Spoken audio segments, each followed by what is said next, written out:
Miami and has been lingering in the single digits in national polls. Let's bring in Galen Druk from ABC's 538 for more on what this means for the primary race. So, Galen, how surprising is Senator Scott's departure, and who benefits from this? I think that the timing and manner in which he dropped out of the race might have been surprising. There's some reporting that folks on his team were surprised themselves, but the fact of his departure is not a surprise. It was clear, especially after the last debate, that he was having difficulty breaking through and gaining traction in the polls. In terms of who it benefits, I think there are a couple of ways to look at it. One is from a polling perspective, and the other is from a donor perspective. From a polling perspective, I would guess it would be Nikki Haley, and that's because they share more in terms of manner and style of campaigning. You know, being a little more sort of warm, happy warrior style campaigners than, say, a DeSantis or a Donald Trump. In terms of donors, I would say maybe also Nikki Haley, because, you know, Tim Scott had donors supporting him who didn't want Donald Trump to be the nominee. And so if they still feel that way, maybe Nikki Haley feels like the most obvious alternative, given that DeSantis has also struggled a bit throughout this primary. So give us a lay of the land. Where does this race stand right now for Republican nomination? Nationally, the race shows that, according to our averages, Donald Trump is at about 56%.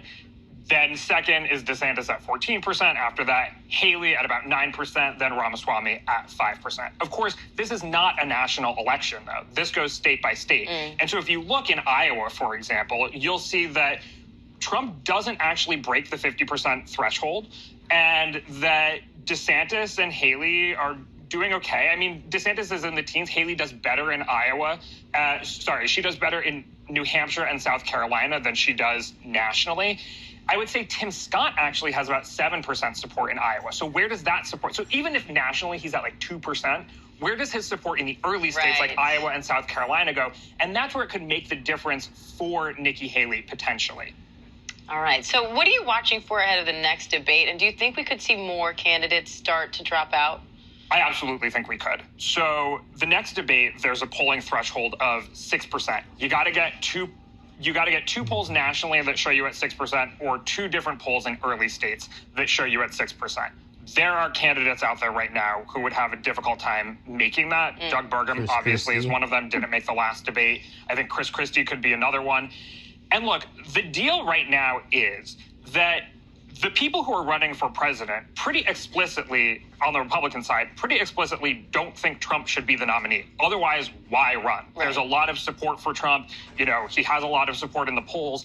And so if your goal is for somebody else to be the nominee apart from Trump, then you got to, if you don't have a viable path, and I'm talking about Doug Burgum, I'm talking about Chris Christie, I'm talking about Vivek Ramaswamy, although maybe caveats there that he does like Trump, you know, if you don't have a path, it's time to get out, because the only way there's a real competitive race for the nomination is if it winnows down to Trump and one alternative. And I'm not even talking about a three-way race, right? If Nikki Haley and DeSantis are both still in the race, I think it's pretty clear that Trump wins the nomination. Because they're going to... Yeah, I watched the last Republican debate, recently.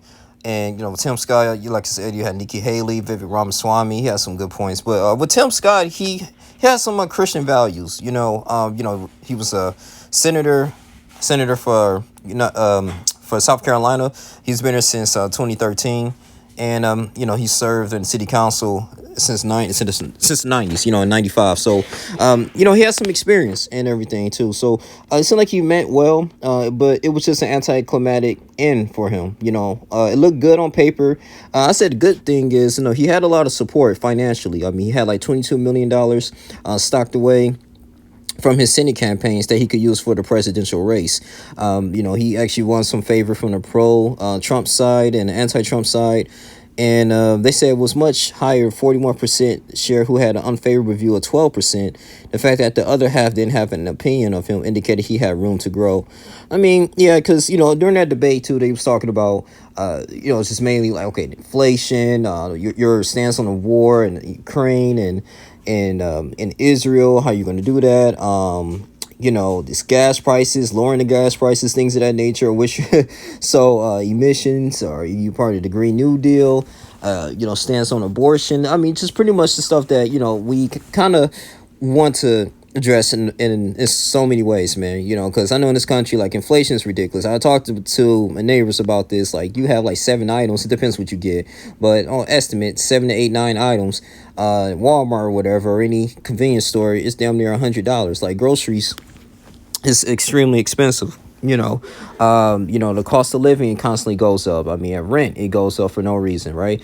Due to the people who own these apartment complexes, man, and townhomes. A few years ago, like, your rent probably was like, what, $800 or something, and now it's like $1,200, $1,300, and they barely doing anything except for updating the parking lot, things of that nature. I mean, it's kind of, it's getting to the point you're like, man, Americans are kind of tired about this. His stance on the border crisis as well.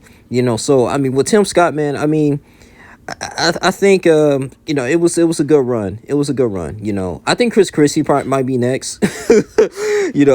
Former governor of New Jersey. I don't know if he's gonna, because he's literally not leading the polls. I mean, Donald Trump is, but yeah, it's just he's not gonna be the only one that's gonna be dropping out. I think it might be between Ramaswamy or Trump. I don't know. DeSantis, he has some good thoughts too.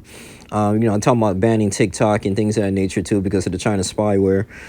But if you guys, I encourage people to, I mean, to be informed. The reason why I want to be informed, because we got to make a decision for next year, man. Who's going to be the next president, right? Or is Joe Biden's going to do another term? But it's just something, man. You came to a shocking. I mean, he came from humble beginnings, and he rose into the power of politics, man. Got his political science degree. I mean, he educated himself. First, he wasn't really that laser focused until he met a mentor, and he taught him about philosophy and the ways taking care of himself. So Tim Scott, man, I wish nothing best for his political career. I think it's just better for him too, but it is what it is, man. He's not going to be the first and not the last, right?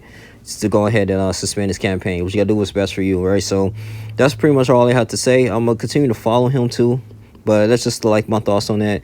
You guys continue to like, comment, subscribe, share this video. That's all I have to say, man. Yeah, it's just pretty much it was just simply after the debate, man. After the debate, on the last debate, he wasn't really getting any type of traction. So he was just like, hey, man, it is what it is. It's just losing. So, yeah, that's all I have to say, man. I'm out. Deuces.